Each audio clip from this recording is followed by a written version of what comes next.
Hello everyone. Last video में हमने projectile के बारे में पढ़ा था और हमने वहाँ पर time period, maximum height of the projectile और horizontal range of the projectile के 3 फॉर्मूले बनाए थे। मैं आपको इन्हें याद करने की सलाह नहीं दूंगा, आप चाहें तो याद कर सकते हैं, बट आप अगर इसको करने का तरीका याद करें तो ज़्यादा बेटर होगा, क्योंकि आगे हमारे पास और भी तरीके के प्रोजेक्टाइल आएंगे जो कि हम आगे चैप्टर में पढ़ेंगे। यहाँ पर हम कुछ इंपॉर्टेंट पॉइंट्स रिलेटेड प्रोजेक्टाइल पढ़ते हैं। इस वाले वीडियो में हम important points regarding projectile, important points जैसे कि सबसे पहले हमारे पास सबसे बेसिक चीज है जिसको हमें याद रखना है, जैसे कि हमने प्रोजेक्टाइल में किया था, हमारे जो ux होता है यानी कि u cos थीटा और x एक्सिस में ax जो होता है 0 होता है। इसका मतलब क्या है कि हॉरिजॉन्टल डायरेक्शन में through out the motion of the particle velocity कहीं नहीं बदलेगी। मतलब अगर इस पॉइंट पर वेलोसिटी हॉरिजॉन्टल इसकी रहेगी u cos थीटा इनिशियल के बराबर, इस पॉइंट पर भी इसकी horizontal velocity u cos theta ही रहेगी और इस पॉइंट पर इसकी horizontal velocity u cos theta ही रहेगी और गिरते टाइम पर भी इसकी horizontal velocity u cos theta ही रहेगी। तो सबसे पहला पॉइंट हमने क्या पढ़ा, ux does not changes, it remain same through out the projectile, क्योंकि यहां पर कोई भी एक्सेलरेशन नहीं है। अब बात आती है uy की। uy क्या पढ़ा था हमने, this is u sin theta. तो इसके लिए क्या, आफ्टर टाइम t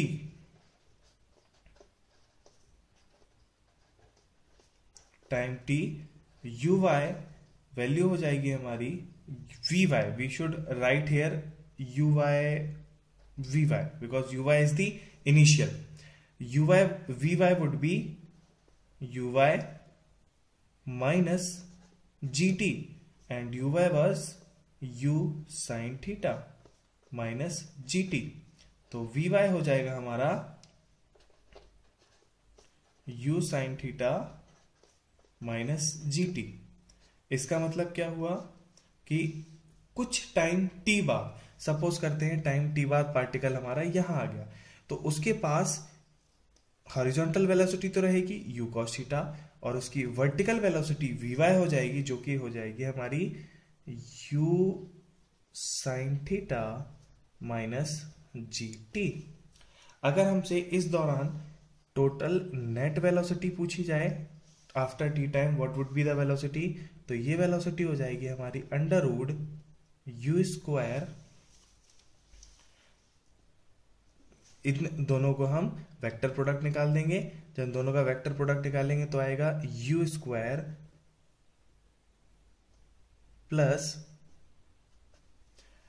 इसको you square cos square theta करेंगे, इसका होल स्क्वायर आएगा, तो ये होल स्क्वायर हमारा ओपन हो जाएगा, u square cos square theta और u square sine square theta मिलकर के बनेगा यू स्क्वायर, और जब हम इसका ओपन कर रहे होंगे तो यहां पर आएगा जी टी का whole square and minus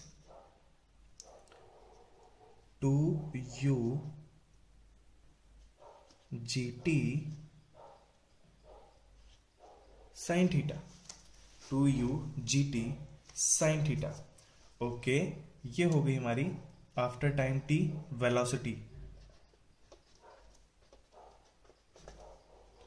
velocity of projectile क्या बनी हमारी after time t, velocity of projectile ये हो गई हमारी under root U square plus G T square minus 2u G T sine theta. आगे देखते हैं आगे क्या हो जाएगा, अगला पॉइंट समझते हैं।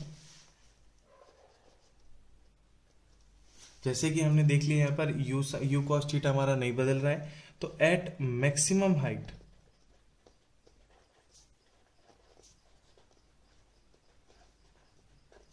मैक्सिमम हाइट पर पहुंचकर इसकी जो नेट वेलोसिटी होगी v, वो सिर्फ u cos थीटा के बराबर रहेगी, क्योंकि मैक्सिमम हाइट तब आएगी जब हमारा uy यानी कि v u sin थीटा ये टर्म जीरो हो जाएगा, ये टर्म हमारा मैक्सिमम हाइट पर जीरो हो जाएगा, तो फाइनल वेलोसिटी आएगी u cos थीटा।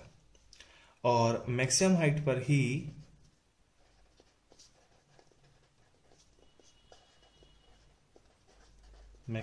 पर ही ये हमारा फाइनल जो एक्सेलरेशन और वेलोसिटी के बीच एंगल रहता है वो 90 डिग्री। तो अगर आपसे पूछा जाए तो angle between velocity and acceleration is equals to π/2 which is 90 degree. Okay, next point is maximum horizontal range of the projectile।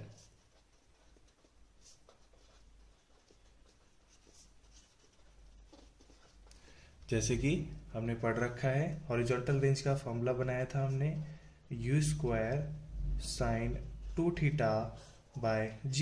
तो r max sin 2θ must be maximum, और sin 2θ की मैक्सिमम वैल्यू होती है +1, और ये वैल्यू हमारी कब आती है, जब 2θ हमारा हो जाएगा π/2, या फिर हम ऐसे बोल सकते हैं θ इज इक्वल्स टू π/4। तो अगर हमें किसी वेलोसिटी u से अपने पार्टिकल को मैक्सिमम दूरी तक फेंकना है तो हमें उसे θ इज इक्वल्स टू π/4 एंगल पर भेजना होगा। ये बहुत सारी जगह यूज होता है, इसको हम जब भी यूज करते हैं ये हमें सिखाया जाता है जब कि किस तरह से हम फुटबॉल को मैक्सिमम दूरी तक फेंक सकते हैं। उसे हम फेंक सकते हैं मैक्सिमम दूरी तक θ इज इक्वल्स टू π/4 एंगल पर। π/4 एंगल पर करेंगे तो हमारा θ जो है वो मैक्सिमम आएगा। ओके, देन हमारे पास नेक्स्ट पॉइंट आता है कि हॉरिजॉन्टल रेंज हमारी तो डिफरेंट टाइप के एंगल्स के लिए सेम हो सकती है। कैसे, देखते हैं। हम उसी वेलोसिटी से एक प्रोजेक्टाइल को ऐसे फेंकेंगे, कोई एंगल थीटा पर, और इसी वेलोसिटी से हमने इसे फेंका एंगल अल्फा पर, theta and this is alpha. इसके लिए हमारा पार्टिकल जाएगा ऐसा। अगर इनकी हॉरिजॉन्टल रेंज सेम होनी है for r to be equal, r के इक्वल होने की शर्त यहां पर यह होती है कि alpha must be equals to 90 minus theta. Moving on, अगला अपना टॉपिक आता है। अगला एक इंपॉर्टेंट पॉइंट देखते हैं हम।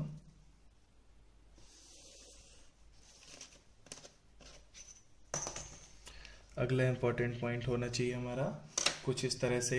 एक बड़ा ही इंटरेस्टिंग सा रिलेशन होता है हमारा हॉरिजॉन्टल रेंज और मैक्सिमम हाइट में। r tan theta is equals to 4h। इसको हम ढूंढ सकते हैं by eliminating u from the equation r and then put the value of u in the formula for h, और उससे हमें r tan theta is equals to 4h मिल जाएगा। तो इसको याद करने के लिए हम ऐसे भी लिख सकते हैं कि r tan theta is equals to 4h। याद ऐसे कर लेंगे, रतन चोर है, और ये याद करने में बड़ा आसान होता है। इसका कई सारी जगह यूज होता है। इसको हम और भी यूज कर सकते हैं, जैसे for r max theta would be π/4, जैसा कि हमने यहां देखा। तो r max is equals to हो जाएगा 4h।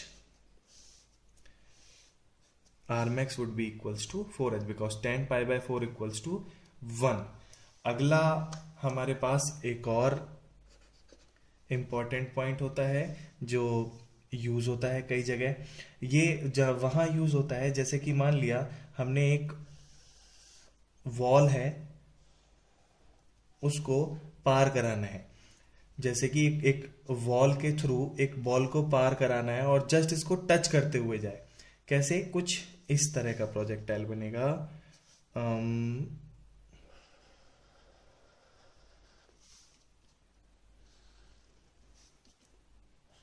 इस तरह से।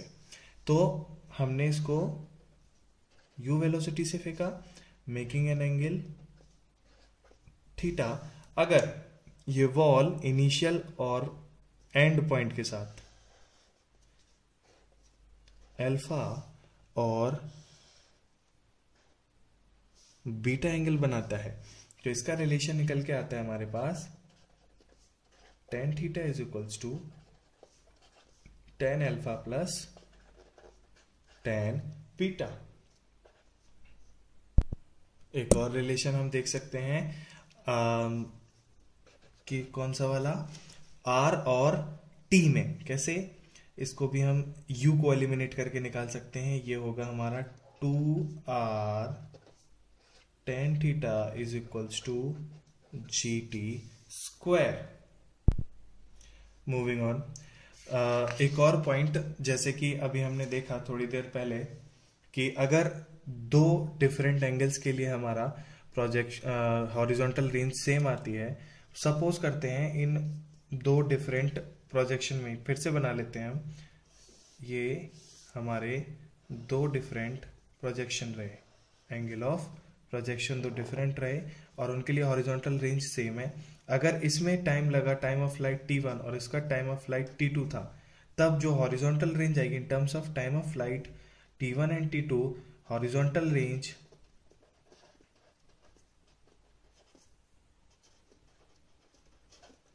will be equals to r equals to 1/2 g t1 t2 और velocity of projection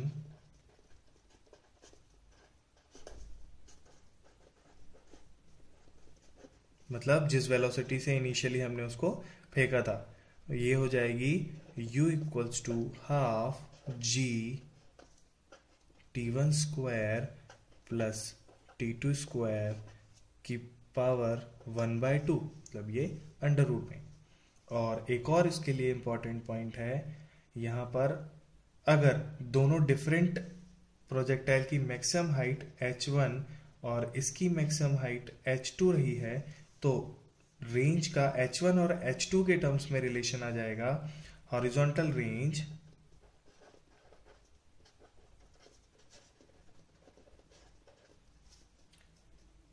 r equals to 4 under root h1 into h2। ये हमारे 3 पॉइंट्स हो गए। ये कब के हैं? जब हमारी हॉरिजॉन्टल रेंज दो डिफरेंट एंगल्स के लिए सेम होती है। और ये एंगल्स, अगर इसके लिए हमारा एंगल था अल्फा, इस वाले में एंगल था हमारा बीटा, तो हमने अभी अभी देखा alpha is equals to 90 minus beta. ये भी हमेशा रहेगा। तो आज के लिए इतना ही। Thank you.